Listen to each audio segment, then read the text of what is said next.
Hello everyone.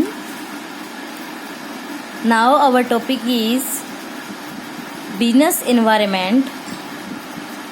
Chapter 3, Unit 3, business environment. Environment क्या है ये सबसे पहले हम क्लियर करेंगे। जो हमारे चारों ओर है, हमारे चारों तरफ का हम करें एनवायरनमेंट। अगर हम एक क्लासरूम में हैं तो हमारे चारों तरफ क्या है। अगर हम एक बंद क्लासरूम में हैं तो अगर मैं कहूँगी तो उस बंद क्लासरूम में हमारे चारों तरफ क्या है, वॉल है, डस्टर है, चौक हैं, क्लास बोर्ड है, स्टूडेंट्स हैं, टीचर्स हैं, बुक्स हैं, बैग हैं। तो ये हमारे अंदर का मतलब कि हमारे आसपास की जो चीज़ें, आसपास की जो फैक्टर्स जो हमारे आसपास हैं, जो हमको कहीं ना कहीं से इफेक्ट कर रहे हैं। ऐसे ही अगर हम बाहर आते हैं, गार्डन में जा रहे हैं तो हमारे चारों ओर क्या है, सबको क्लियर हो गया होगा कि क्या कहना चाह रही हूँ मैं। Ground, trees, slides, flowers. तो इस टाइप से हम कहें कि बहुत सारे पर्सन जो वहाँ होंगे वो कहीं ना कहीं हमारे चारों तरफ जो फैले हुए हैं, कहीं कैसे ना कैसे हमको इफेक्ट कर रहे हैं। कोई हमारे साथ बोल रहा है, कोई हमारे को स्माइल पास कर रहा है, कोई कुछ एक्टिविटी कर रहा है, हम उसको देख रहे हैं। बच्चे झूला झूल रहे हैं, हम उसको देख रहे हैं। तो इन्वायरमेंट तो सबको क्लियर हो गया होगा कि जो हमारे चारों तरफ है वो क्या है, हमारा एनवायरमेंट। इसी तरह अगर हम बिजनेस की बात करें, बिजनेस इन्वायरमेंट क्या है। बिजनेस में कोई इफेक्ट करने वाले वो फैक्टर्स बिजनेस के एनवायरनमेंट कहे जाएंगे। अब बिजनेस के कौन कौन से फैक्टर हो सकते हैं जो उसके चारों तरफ हैं। अब बिजनेस है तो उसके एम्प्लॉयज़ भी हो सकते हैं, उसके कस्टमर भी हो सकते हैं, गवर्नमेंट भी हो सकती है, किसी के कोई रिवाज है, रीति रिवाज है, वो भी उसके आसपास हैं। मीन्स कोई हम कहें कि पब्लिक है वो हो सकती है, मीडिया है वो हो सकती है, मैनेजमेंट है वो हो सकती है, मैनेजमेंट के ऑब्जेक्टिव हो सकते हैं, मैनेजमेंट की पॉलिसीज़ हो सकती हैं। तो मतलब बिजनेस को जो जो इफ़ेक्ट कर रहा है या बिजनेस के जिससे बिजनेस थोड़ा सा भी इफ़ेक्ट होता है वो हमारा क्या है, एनवायरनमेंट कहा जाता है। तो करते हैं हम यहाँ से start. The study of the business environment is compulsory for the survival and growth of the business. Business environment की स्टडी करना कंपल्सरी है अगर आप अपने बिजनेस को सरवाइव कराना चाहते हो, ग्रोथ चाहते हो कि आपका लॉन्ग टाइम तक आपका बिजनेस जो है सरवाइव करे और हमेशा बढ़ता ही रहे। तो आपको ज़रूरी है कि आप बिजनेस की एनवायरनमेंट की जो है स्टडी करें, उसके ऊपर भी ध्यान दें। अगर आप बिजनेस स्टडीज़ एनवायरनमेंट की स्टडी नहीं करेंगे कि आसपास क्या हो रहा है, तो आपको कैसे पता चलेगा कि आपको अपने बिजनेस को किस तरह चेंज करना है या किस तरह मूव कराना है उसको। तो इस तरह आपको ज़रूरी है कि आप उसको स्टडी करें। आपको एक एग्जांपल बताती हूँ। हमारा है ब्लैक एंड वाइट टीवी का बिजनेस, ठीक है। नई टेक्नोलॉजी आई, कलर टीवी आए। अगर मैं अपने बिजनेस को नहीं देख रही हूँ, आसपास नहीं देख रही हूँ क्या हो रहा है, तो क्या होगा। मैं टीवी बनाती जाऊंगी, इतना सारा बना कर रख दूंगी और मुझे नहीं पता कि कल कौन सी टीवी आने वाली है मार्केट में। अगर कलर टीवी बन चुके हैं, कलर टीवी आने वाले हैं, तो कौन मेरे black and white TV again खरीदेगा। जिसको परचेज़ करना है, न्यू परचेज़ करना है, वो थोड़ा टाइम रुक कर कलर टीवी थोड़ा सा महंगा बाद में परचेज़ कर लेगा, थोड़े दिन रुक जाएगा। तो मेरा ब्लैक एंड टीवी का क्या होगा, प्रोडक्शन कर दिया मैंने, क्या होगा, पड़ा रहेगा, वेस्टेज। तो इस तरह से अगर हम अपने बिजनेस को एनवायरनमेंट की स्टडी कर लेते हैं, बिजनेस के लिए हम अपने एनवायरनमेंट की स्टडी कर लेते हैं, तो क्या होगा। मैंने चेक कर लिया कि टेक्नोलॉजी जो है वो चेंज हो रही है, चेंज होने की वजह से क्या हो रहा है, मुझे भी अब इतना प्रोडक्शन नहीं करना चाहिए, मैंने बनाना बंद कर दिया। क्योंकि मुझे पता है अब या तो मैं नया बनाऊंगी या फिर मैं नहीं बनाऊंगी, क्योंकि वेस्टेज तो नहीं करो ना। बनाकर बिके नहीं खराब, लेकिन अगर आप बनाएगा ही नहीं तो वो तो पैसा बचेगा, वो तो लॉस होने से बचेगा। तो क्या है, हमको अगर हम स्टडी कर लेते हैं तो हम टेक्नोलॉजी के अकॉर्डिंग हम अपने बिजनेस को चेंज कर लेते हैं तो ही हम सर्वाइव और ग्रोथ कर पाएंगे, अदरवाइज नो। सेम अगर हम यहाँ टेक्नोलॉजी जो मैंने आपको एनवायरनमेंट की बात बताई, यहाँ टेक्निकल एनवायरनमेंट या टेक्नोलॉजिकल एनवायरनमेंट आता है हमारा। इसी तरह अगर सोसाइटी में कुछ हो रहा है तो सोसाइटी को देखना पड़ेगा, तो सोशल एनवायरनमेंट आ जाएगा। चलो करते हैं हम एनवायरनमेंट। सबसे पहले है meaning of business environment. Business environment means the sum total of those factor which influence the business and over which the business has no control. Business environment का मतलब है कि वो सारे फैक्टर्स जो उसको इन्फ्लुएंस प्रभावित कर रहे हैं जो बिजनेस के कंट्रोल में नहीं होते हैं। It has both threats and opportunity for the business. इसमें बिजनेस के लिए कुछ चुनौतियां भी हो सकती हैं और कुछ अपॉर्चुनिटी मीन्स कुछ अवसर भी हो सकते हैं। The study of business environment enable the manager to identify threat and opportunities. Study करना इन थ्रेट्स और अपॉर्चुनिटी की, हम मैनेजर के सामने कौन कौन सी प्रॉब्लम्स आने वाली हैं, कौन कौन सी चुनौतियां आने वाली हैं, कौन कौन सी अवसर आने वाले हैं, इसको स्टडी करना ही क्या है, बिजनेस एनवायरनमेंट को स्टडी करना। अब यहाँ पर क्लियर कर रहा है थ्रेट्स क्या होती है। It refer to negative changes that occurred in the business environment and hindered the performance of an organization. एक बिजनेस की परफॉर्मेंस में जो बाधा उत्पन्न करे, प्रॉब्लम्स क्रिएट करे, नेगेटिव चेंज लाए, वो क्या है, हमारी थ्रेट्स हैं। ऐसे ही अपॉर्चुनिटी क्या है, जो पॉजिटिव चेंज करे उसका अपोजिट, जो हमारे को हेल्प करे और परफॉर्म करने के लिए, अच्छा परफॉर्म करने के लिए, बेटर ग्रोथ के लिए, हमारे डेवलपमेंट के लिए। हमारी अपॉर्चुनिटी तो है क्या है, हमको कोई अवसर मिला, अगर हम उस अवसर को कंप्लीट कर लेते हैं, उसको वो काम कर देते हैं तो क्या है, हम अच्छे से सर्वाइव करेंगे, हम ज़्यादा प्रॉफिट कमा पाएंगे। तो यहाँ पर बात है कि एनवायरनमेंट में कुछ बिजनेस के लिए अच्छी चीज़ें भी हो सकती हैं, कुछ गलत चीज़ें भी हो सकती हैं, कुछ पॉजिटिव चेंजेस भी हो सकते हैं, कुछ नेगेटिव भी हो सकते हैं। पॉजिटिव चेंजेस वो जो आपके बिजनेस को ऊपर उठाएंगे, नेगेटिव चेंजेस वो जो आपके बिजनेस को नीचे गिराएंगे। तो यहाँ पर बात आती है, और थ्रेट से हमको कैसे निपटना होता है, इस प्रॉब्लम को सोल्यूशन ढूंढना ही स्टडी करने का मेन वो रहेगा कि हम कैसे उस प्रॉब्लम से पार पाएं। अब बात आती है characteristic of business environment. First जो हमारा पॉइंट है, बिजनेस एनवायरनमेंट में totally off external force. External force means, यहाँ मैं आपको एक बार एक डायग्राम से बताना चाहूँगी।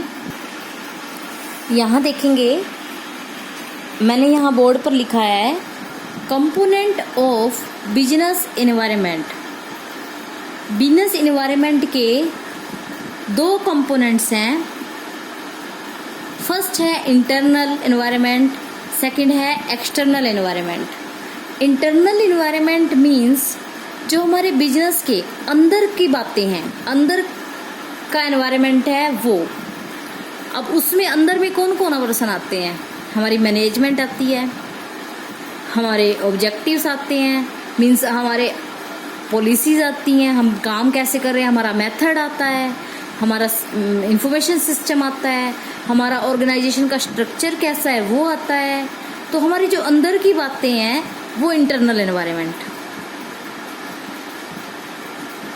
सेकंड है हमारा, हम इसमें ये भी कह सकते हैं हमारे एम्प्लॉयज आते हैं, हमारे ओनर्स आते हैं। तो जो भी हमारे अंदर के पर्सन हैं जो हमारे बिजनेस को इफेक्ट कर रहे हैं, लेकिन इनके ऊपर हमारा कुछ कंट्रोल होता है।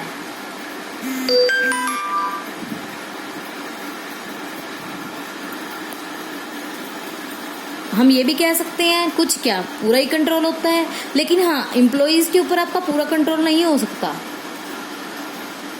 कुछ ऐसे चीज़ें हो जाती हैं जिसके ऊपर आपका पूरा कंट्रोल नहीं हो सकता। आप चाहते हैं अपने ऑब्जेक्टिव को अचीव करना, लेकिन आप नहीं कर पा रहे हैं, तो वहाँ पर आपका पूरा कंट्रोल उस पर नहीं है। आप किसी को ऑब्जेक्टिव अचीव करने में आपको बाहर एक्सटर्नल एनवायरनमेंट की भी ज़रूरत पड़ती है। जैसे आपको जरूरत पड़ी कि आपने ऑब्जेक्टिव बनाया मेरा इतना सेल हो जाए, 2 लाख का सेल हो जाए, क्या कस्टमर आपके अंदर के हैं? क्या वो आपको इफेक्ट नहीं कर रहे हैं बिजनेस को करने में? तो क्या आपके ऑब्जेक्टिव अचीव हो पाएंगे? तो आपको करना क्या पड़ेगा, आपके ऑब्जेक्टिव को कम ही करना पड़ेगा। फिर तो मीन्स आपका जो टारगेट 2 लाख का था उसको कम करके 1 लाख कर दोगे तो अचीव हो जाएगा। मीन्स इस तरीके से कंट्रोल तो है, लेकिन हम कहें कि ओवरऑल कंट्रोल या पूरा कंट्रोल नहीं हो पाता है, पर हाँ कुछ फैक्टर जो है इसके वो कंट्रोल में होते हैं। जैसे हमारी पॉलिसीज जो है, हमारा ऑर्गेनाइजेशन का स्ट्रक्चर है, प्रोडक्ट का मेथड है, उसमें कुछ चेंजेस करके हम जो है कर सकते हैं। सेकंड हमारा है एक्सटर्नल एनवायरनमेंट। एक्सटर्नल एनवायरनमेंट में आगे 2 पॉइंट बनते हैं, एक है माइक्रो एनवायरनमेंट और एक है मैक्रो एनवायरनमेंट। माइक्रो एनवायरनमेंट क्या कहता है, जो हमारे बिजनेस को, माइक्रो एनवायरनमेंट का दूसरा नाम ऑपरेटिंग एनवायरनमेंट भी है, जो हमारे बिजनेस को और अदर बिजनेस की फर्म्स को अलग अलग तरह से इफेक्ट करें। इसको और देखेंगे, यहाँ देखें एक्सटर्नल एनवायरनमेंट के मैंने बोला माइक्रो और मैक्रो। माइक्रो के आगे customer, supplier, competitors, public, marketing, intermediates. और मैक्रो एनवायरनमेंट का दूसरा नाम जनरल एनवायरनमेंट। माइक्रो का मैंने ऑपरेटिंग एनवायरनमेंट बताया था, मैक्रो का जनरल एनवायरनमेंट। इसमें economic, social, technological, political, legal, ये सब हमारे एनवायरनमेंट के फैक्टर्स हैं, या हम कह सकते हैं कि जो हमारे बिजनेस को इफेक्ट करेंगे। अब एक्सटर्नल एनवायरनमेंट में माइक्रो और मैक्रो। माइक्रो क्या है? माइक्रो एनवायरनमेंट जो हमारे बिजनेस के बहुत ज़्यादा क्लोज होते हैं और रिलेटेड होते हैं। कस्टमर के बिना हमारा काम नहीं चल सकता। Supplier, same competitors, public, marketing, हम इनको क्लोजली रिलेटेड होते हैं हम बिजनेस से इससे। और ये फैक्टर जो हैं वो हर बिजनेस की फर्म पर अलग अलग प्रभाव डालते हैं। मीन्स अगर एक ए कंपनी है और बी कंपनी है, ए कंपनी के कस्टमर आपस में उनका रिलेशन अच्छा है तो उससे ए कंपनी इफेक्ट हो रही है। ए कंपनी का कस्टमर के साथ रिलेशन अच्छा है तो उससे ए कंपनी इफेक्ट हो रही है, उसको प्रॉफिट ज़्यादा हो रहे हैं। अगर बी कंपनी का कस्टमर के साथ रिलेशन अच्छा नहीं है तो उससे बी कंपनी इफेक्ट होगी। ऐसा नहीं है कि बी कंपनी के कामों की वजह से या बी कस्टमर की वजह से ए कंपनी को भी लॉस हो रहा है और बी कंपनी को ही लॉस हो रहा है, क्योंकि दोनों के कस्टमर अलग अलग हैं। तो इसमें जो पर्सन इफेक्ट करेगा वो पर्सनली करेगा, एक पर्सन की को ही करेगा। ऐसा नहीं कि वो सभी पूरे बिजनेस की सभी फर्मों को करेगा। ऐसे ही सप्लायर है, अगर एक सप्लायर के साथ हमारी कुछ बात हो गई है या वो हमको नहीं दे रहा है, जो हमारे सप्लायर है उसमें से कोई जो स्ट्राइक पर चल रहा है, तो हमारा माल जो है वो नहीं आ पा रहा है। ऐसा नहीं है दूसरी फर्मों का भी नहीं आ पा रहा है, ठीक है। वो हमारे रिलेशन जिसके साथ है वो हमको इफेक्ट कर सकते हैं, वो माइक्रो। ये हर इंडस्ट्रियल यूनिट का डिफरेंट होगा। मीन्स इंडस्ट्रीज में 10 यूनिट्स हैं, 10 फर्में हैं अलग अलग। हर फर्म को इफेक्ट जो है वो अपना अलग अलग डालेंगे। हर पर्सन के कस्टमर, हर फर्म के कस्टमर अलग होंगे, हर फर्म को वो अलग तरीके से इफेक्ट डालेंगे। पूरे बिजनेस यूनिट, पूरी इंडस्ट्री को ये अलग अलग तरीके से इफेक्ट करेंगे, सबको अपने अपने तरीके से करेंगे। मीन्स तो यहाँ पर हम ये कहते हैं माइक्रो एनवायरनमेंट। सेकंड है मैक्रो एनवायरनमेंट, जिसको हम जनरल एनवायरनमेंट कहते हैं। ये क्या है, सभी पर अपना एक जैसा इफेक्ट डालेंगे। जैसे गवर्नमेंट चेंज हुई, उसने कुछ पॉलिसी बनाई, कुछ नए टैक्स स्टार्ट किए, तो वो क्या है, हमारे को थोड़ा ना अकेले को देना पड़ रहा है, हमारी फर्म को थोड़ा ना देना पड़ रहा है, इंडस्ट्री की पूरी यूनिट्स को ही देना पड़ रहा है। मीन्स सारे फर्मों को ही देना पड़ रहा है। ऐसे ही अगर सोशल टेक्निकल इन्वायरमेंट टेक्नोलॉजी में चेंज आया तो सिर्फ हमारी फर्म के लिए थोड़ी ना आया, सभी के लिए चेंज आया। सभी को, अगर पहले टाइपराइटर थे, फिर कंप्यूटर आ गए, लैपटॉप आ गए, तो उसकी वजह से क्या है, टाइपराइटर की डिमांड जो है वो कम हो गई। खाली हमारी इंडस्ट्री की थोड़ी ना, मतलब हमारे फर्म की थोड़ी ना कम हुई, टाइपराइटर से रिलेटेड सभी फर्मों की हुई। इसके अलावा और भी बिजनेस जो प्रोडक्ट बना रहे हैं उनकी भी होगी। अब कंप्यूटर बनाएंगे, कंप्यूटर बनाने के लिए जो हमारे को मटेरियल चाहिए तो उनकी डिमांड इंक्रीज हो जाएगी, तो सब पर जो है अपना अपना इफेक्ट ये एक जैसा डालते हैं। अगर हम कहें कि इकोनॉमिक की बात करें, गवर्नमेंट ने कोई पॉलिसी बना दी कि ये इंपोर्ट एक्सपोर्ट पॉलिसी में कुछ चेंजेस कर दिया, तो उसमें क्या होगा, इंपोर्ट और एक्सपोर्ट पूरे देश के लिए है, खाली आपकी फर्म के लिए नहीं है। तो इसमें ये जो चेंजेस होंगे इसमें वो सभी पर अपना एक जैसा ही इफेक्ट डालते हैं।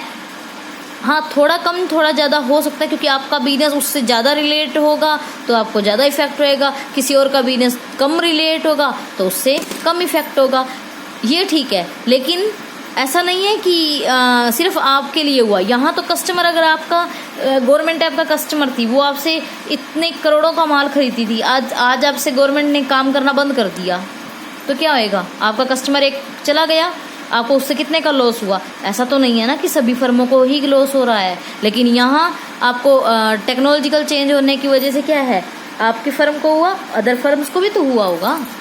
तो ये कंसेप्ट है माइक्रो और मैक्रो का। बाकी अब जब आएगा तो हम और अच्छे से करेंगे।